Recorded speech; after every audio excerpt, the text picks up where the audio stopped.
Hello students, आज हम लेके आए 20 जुलाई 2020 के लिए करंट अफेयर्स। जितने भी इम्पोर्टेंट क्वेश्चंस थे वो हमने इस वीडियो में डाले हैं। वीडियो को आप पूरा देखिए और वीडियो के लास्ट में हमने आपसे एक क्वेश्चन पूछा है जिसका रिप्लाई आपको कमेंट बॉक्स में करना है।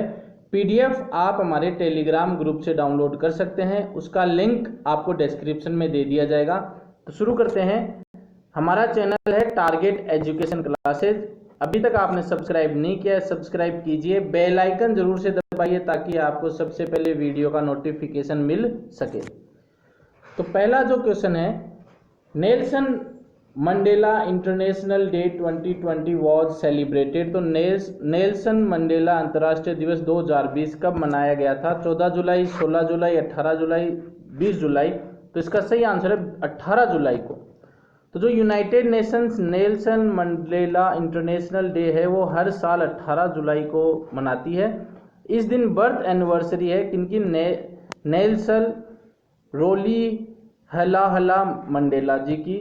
तो उन्हीं की याद में ये मनाया जाता है। और ये जो है टू रिकॉग्नाइज हिज कॉन्ट्रीब्यूशन, मतलब इन्होंने जो है नेल्सन मंडेला जी ने है वो डेमोक्रेटिक साउथ अफ्रीका क्रिएट किया था। मीन्स साउथ अफ्रीका के अंदर लोकतंत्र की स्थापना की थी।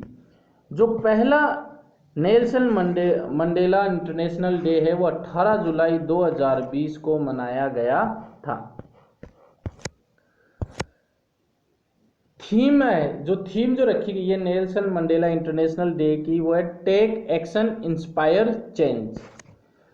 इसी के साथ जो है अगर बात करें तो नेल्सन मंडेला जी को है FWD क्लार्क के साथ जो है 1993 में शांति का नोबेल प्राइज भी मिला था। तो नोबेल प्राइज मिला हुआ नेल्सन मंडेला को FWD क्लार्क के साथ, और किसके लिए? शांति के लिए। और इनको जो है भारत का जो हाईएस्ट अवार्ड है भारत रत्न, वो भी दिया हुआ है। कब? 1990 में। तो he received Bharat Ratna, highest civilian award of India. तो साउथ अफ्रीका की बात करें तो प्रेसिडेंट है मत्तामेला साइरिल रामापोसा। कैपिटल की बात करें तो एग्जीक्यूटिव है प्रिटोरिया, जुडिशियल है ब्लोएमफोनेटियन, और लेगिस्लेटिव है केपटाउन। करेंसी की बात करें तो साउथ अफ्रीकन रैंड। अब देखिए दोस्तों, नेल्सन मंडेला पुरस्कार है, इसी जो डे आता है इसी के अवसर पर पुरस्कार भी दिया जाता है। तो who won the 2020 Nelson Mandela prize? तो ऑप्शन है Marianna Vardinoyannis Morissanda, Kouyate, both 1 and 2, none of this. तो ये जो बोथ 1 and 2 दोनों को ये पुरस्कार दिया गया है। तो थर्ड ऑप्शन इसमें सही हो जाएगा। तो तजानी मोहम्मद बंदे जो कि प्रेसिडेंट है यूनाइटेड नेशन जनरल असेंबली के, उन्होंने अनाउंस किया है कि मरियाना वर्डिनोयानिस जो कि ग्रीस से हैं, और डॉक्टर मोरिशाना कोयाटे जो कि जिनेवा से हैं, इनको 2020 नेल्सन मंडेला अवार्ड दिया जाएगा। ये जो अवार्ड है ये वर्चुअल सेरेमनी होगी 20 जुलाई को, उसमें इनको रिकॉग्नाइज किया जाएगा, उनको बताया जाएगा या उनको दिया जाएगा। UNGA के जो प्रेसिडेंट है वो तिजानी मोहम्मद बंदे, प्रेसिडेंट इलेक्ट है वोल्कन बोजगिर, हेडक्वार्टर है New York, United State of America. Who has declared the 2019 ICAR Awards in 92nd ICAR Foundation Day? तो 92वें ICAR स्थापना दिवस में 2019 ICAR अवार्ड्स की घोषणा किसने की है? रामविलास पासवान जी, नरेंद्र सिंह तोमर जी, नितिन जयराम गडकरी जी, हरसिमरत कौर बादल जी। तो इसका सही आंसर है नरेंद्र सिंह तोमर जी ने जो है इसकी इन अवार्ड्स की घोषणा की है। तो नरेंद्र सिंह तोमर जो कि union minister of agriculture and farmers welfare के अध्यक्ष है, इन्होंने वर्चुअल सेलिब्रेशन हुआ था 92वां जो स्थापना दिवस था ICAR की फुल फॉर्म नोट कर लीजिएगा, Indian council of agriculture research. तो इसी के उपलक्ष्य में ICAR 2019 अवार्ड जो कि कृषि भवन से डिक्लेयर किए गए थे। अब लगभग ये 62-63 अवार्ड है, तो हर अवार्ड को हम डिस्कस करेंगे नहीं, लेकिन यहाँ पे जो national academy of agriculture research management NAARM जो कि हैदराबाद है, इनको 4 अवार्ड्स मिले अलग अलग कैटेगरीज में। तो वो हम डिस्कस करते हैं। तो पहला है natural resource management and agriculture engineering category में रफ़ी अहमद किडवई अवार्ड। तो ये एग्जाम में पूछा भी जा सकता है कि रफ़ी अहमद किडवई अवार्ड किससे रिलेटेड है, तो कृषि से रिलेटेड है, एग्रीकल्चर रिसर्च से रिलेटेड है। तो ये जो अवार्ड है ये किनको मिला है, डॉक्टर CH श्रीनिवासा राव जो कि डायरेक्टर है NAARM NAAR national academy of agriculture research management Hyderabad में, उनको ये अवार्ड मिला है। डॉक्टर भारत शंकर सोमटकी जो कि head extension system management division हैं, इनको अवार्ड मिला है Swami Sahajanand Saraswati outstanding extension scientist award. और जो 2 अवार्ड हैं वो है अंडर केस अवार्ड स्कीम के तहत एडमिनिस्ट्रेटिव कैटेगरी है, एडमिनिस्ट्रेटिव कैटेगरी है, ये मिले हैं N विजया लक्ष्मी को। और केस अवार्ड स्कीम 2019 के अंदर सपोर्ट स्टाफ कैटेगरी में जो अवार्ड गया वो SN रसूल रिसीव्ड द अवार्ड। तो ये 4 अवार्ड मिले नार्म को जो कि हैदराबाद से है।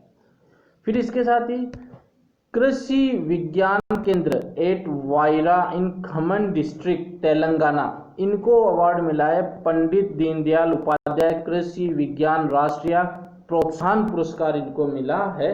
और इसके लिए इनको 7.5 लाख रुपए भी मिले हैं। तो ये एग्जाम पूछा जा सकता है। तो तेलंगाना स्टेट की जो कृषि विज्ञान केंद्र एट वायरा है, उनको पंडित दीनदयाल उपाध्याय कृषि विज्ञान राष्ट्रीय प्रोत्साहन पुरस्कार मिला है।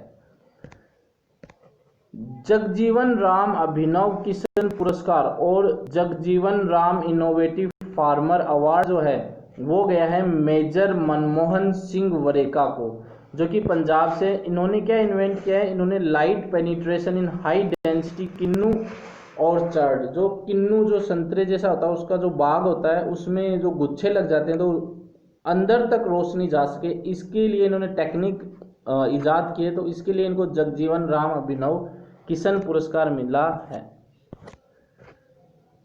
तो बात करते हैं minister of agriculture and farmer welfare के union minister Narendra Singh Tomar, ministry of state है Parshottam Rupala and Kailash Choudhary. ICAR Indian council of agriculture research की बात करें तो डायरेक्टर जनरल है डॉक्टर त्रिलोचन मोहपात्रा, हेडक्वार्टर है New Delhi. What is the name of the award won by South Central Railway Ongole Subdivision Office from Jal Shakti Ministry for April 2020? तो अप्रैल 2020 के लिए जल शक्ति मंत्रालय से दक्षिण मध्य रेलवे के ओंगोल उपमंडल कार्यालय द्वारा जीता गया पुरस्कार का नाम बताना है। वाटर सेव अवार्ड, पानी बचाओ award, water heroes award, save water award. तो इसका सही जो आंसर है वो वाटर हीरोज अवार्ड मिला है इनको। तो जो ओंगोल सब डिविजनल ऑफिस है कहाँ पे, विजयवाड़ा। कौन सा कहाँ पे, आंध्र प्रदेश में, साउथ सेंट्रल रेलवे के अंदर। तो साउथ सेंट्रल रेलवे के अंदर आंध्र प्रदेश है, उसका डिवीजन है विजयवाड़ा और उसका सब डिवीजन कौन है, ओंगोल।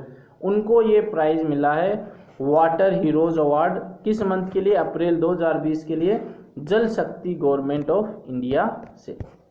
ये जो डिवीजन है इसके हेड है प्रथम अग्रवाल, असिस्टेंट डिविजनल इंजीनियर। ये जो कंटेस्ट है ये ऑर्गेनाइज किया गया है by the department of water resource river development and Ganga rejuvenation द्वारा मिनिस्ट्री ऑफ जल शक्ति 1 सितंबर 2019 से 30 जून 2020 तक, जो कि ये 10 महीने तक चला है।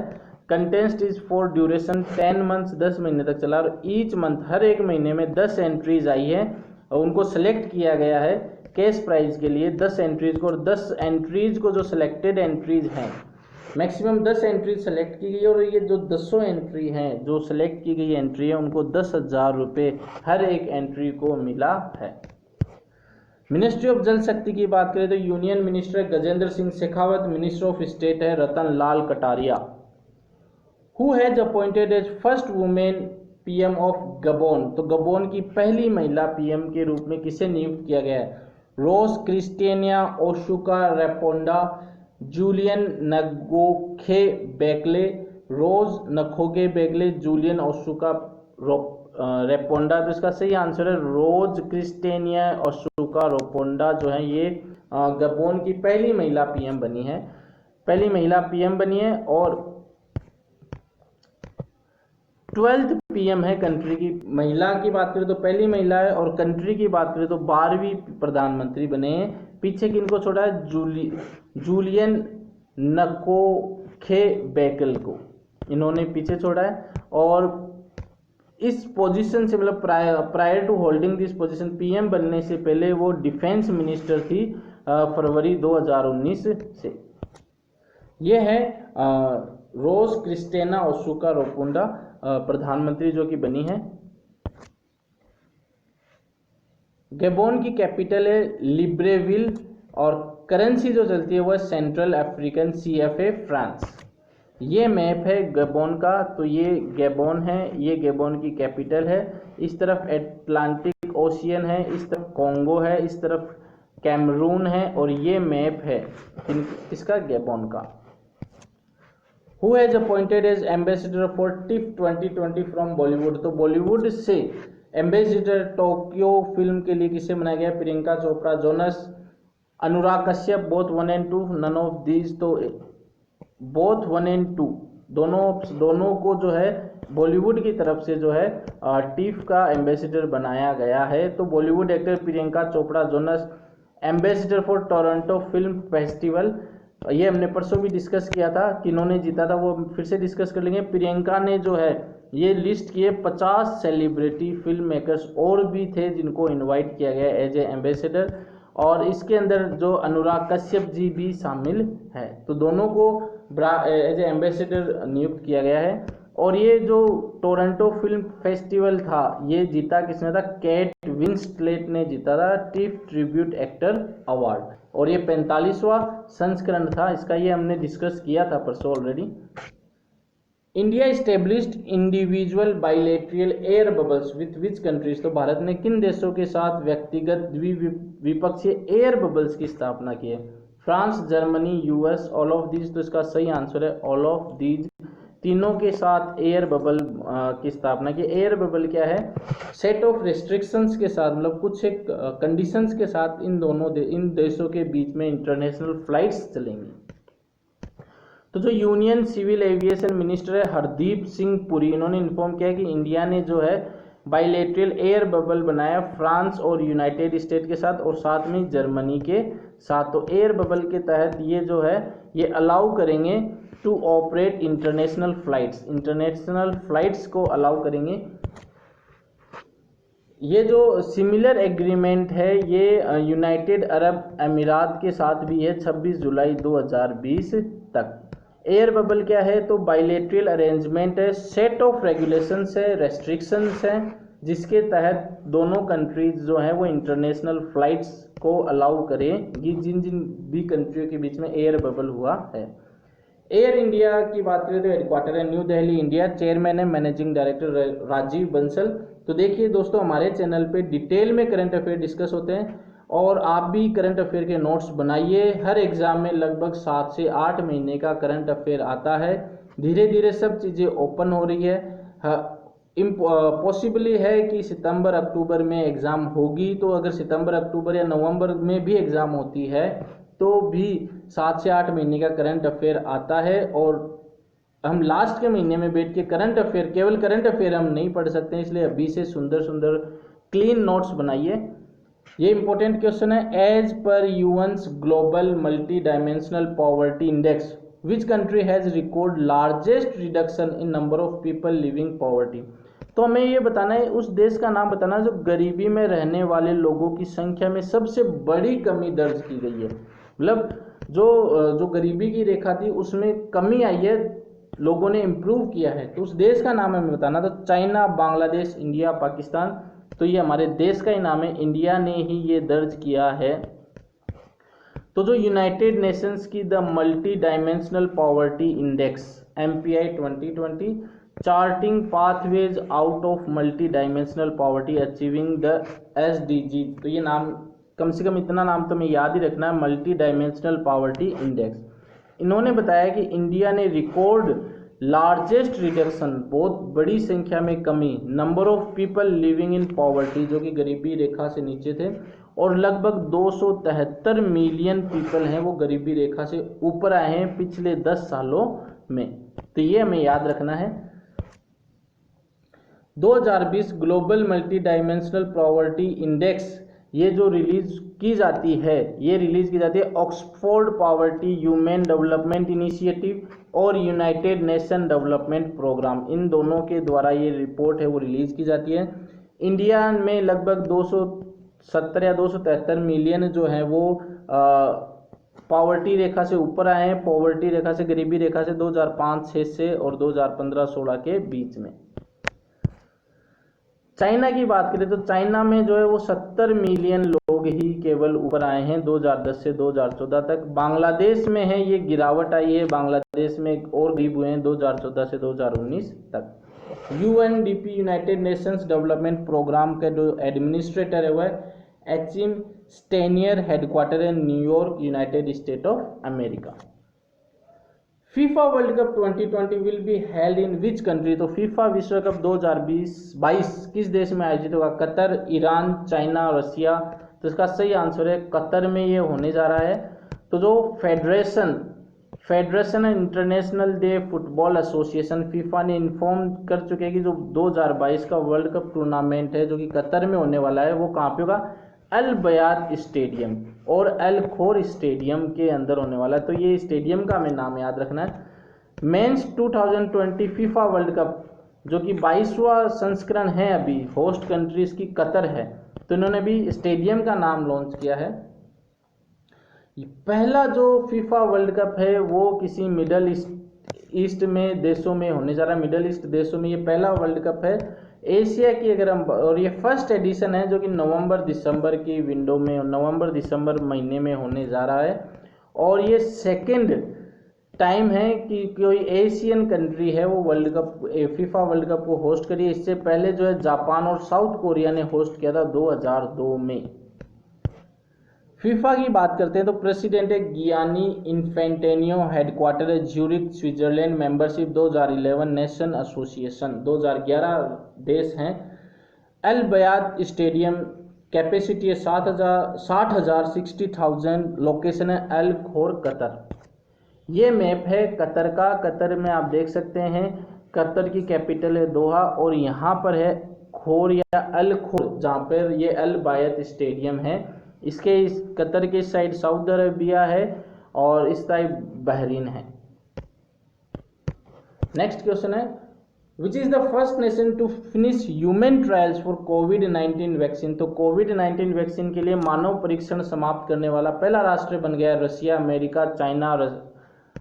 ये दो ऑप्शन सेम हो गए, तो रसिया जो है वो देश बन गया है पहला जिन्होंने मानव पर परीक्षण समाप्त कर लिया है। तो Russia became the first nation to complete clinical trials on humans, the result has proven medicine effectiveness, मतलब अच्छा रिजल्ट बताया है उन्होंने।